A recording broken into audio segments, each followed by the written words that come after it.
اللہ وہ معبود برحق ہے کہ اس کے سوا کوئی عبادت کے لائق نہیں، زندہ ہے، سب کو تھامنے والا، اسے نہ اونگ آتی ہے نہ نیند، جو کچھ آسمانوں میں اور جو کچھ زمین میں ہے سب اسی کا ہے۔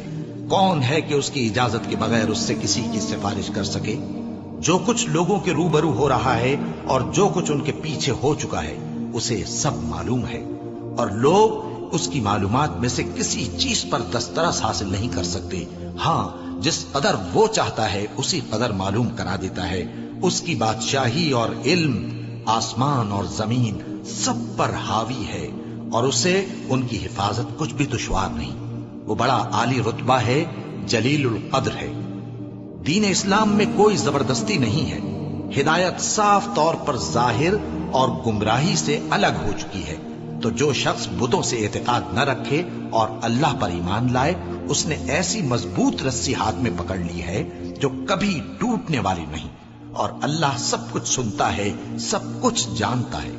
جو لوگ ایمان لائے ہیں ان کا دوست اللہ ہے کہ اندھیرے سے نکال کر روشنی میں لے جاتا ہے، اور جو کافر ہیں ان کے دوست شیطان ہیں کہ ان کو روشنی سے نکال کر اندھیرے میں لے جاتے ہیں۔ یہی لوگ اہل دوزخ ہیں کہ اس میں ہمیشہ رہیں گے۔ بھلا تم نے اس شخص کو نہیں دیکھا جو اس غرور کے سبب سے کہ اللہ نے اس کو سلطنت بخشی تھی، ابراہیم سے اپنے پروردگار کے بارے میں جھگڑنے لگا؟ جب ابراہیم نے کہا میرا پروردگار تو وہ ہے جو زندگی دیتا ہے اور موت دیتا ہے، وہ بولا کہ زندگی اور موت تو میں بھی دے سکتا ہوں۔ ابراہیم نے کہا کہ اللہ تو سورج کو مشرق سے نکالتا ہے، آپ اسے مغرب سے نکال دیجئے۔ یہ سن کر وہ کافر ہکا بکا رہ گیا، اور اللہ بے انصافوں کو ہدایت نہیں دیا کرتا۔ کیا اسی طرح اس شخص کو نہیں دیکھا جس کا ایک بستی پر جو اپنی چھتوں پر گری پڑی تھی گزر ہوا؟ تو اس نے کہا کہ اللہ اس کے باشندوں کو مرنے کے بعد کیوں کر زندہ کرے گا؟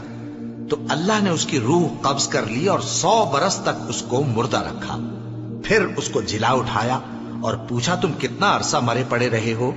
اس نے جواب دیا کہ 1 دن یا اس سے بھی کم۔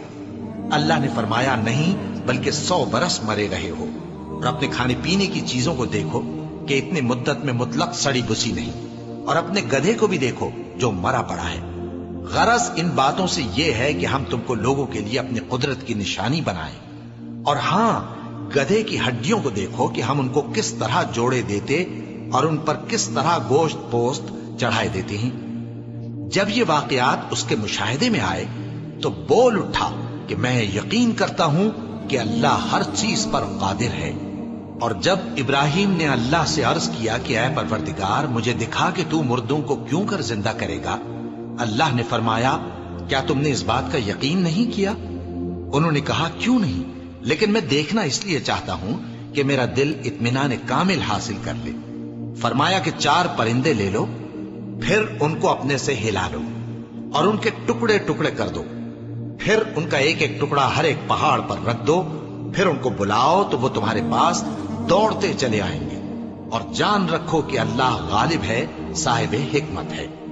جو لوگ اپنا مال اللہ کی راہ میں خرچ کرتے ہیں ان کے مال کی مثال اس دانے کی سی ہے جس سے 7 بالیں اگیں اور ہر ایک بال میں 100 دانے ہوں، اور اللہ جس کے اجر کو چاہتا ہے اور زیادہ کرتا ہے، اور اللہ کشائش والا ہے، سب کچھ جاننے والا ہے۔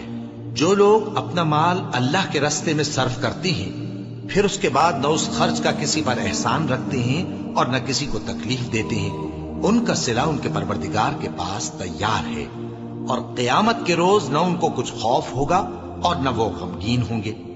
جس خیرات کے دینے کے بعد لینے والے کو ایذا دی جائے اس سے تو نرم بات کہہ دینی اور درگزر کرنا بہتر ہے، اور اللہ بے نیاز ہے، بردبار ہے۔ مومنوں، اپنے صدقات و خیرات احسان رکھنے اور ایذا دینے سے اس شخص کی طرح برباد نہ کر دینا جو لوگوں کو دکھاوے کے لیے مال خرچ کرتا ہے اور اللہ اور روز آخر پر ایمان نہیں رکھتا، تو اس کے مال کی مثال اس چٹان کی سی ہے جس پر تھوڑی سی مٹی پڑی ہو اور اس پر زور کا مے برس کر اسے صاف کر ڈالے۔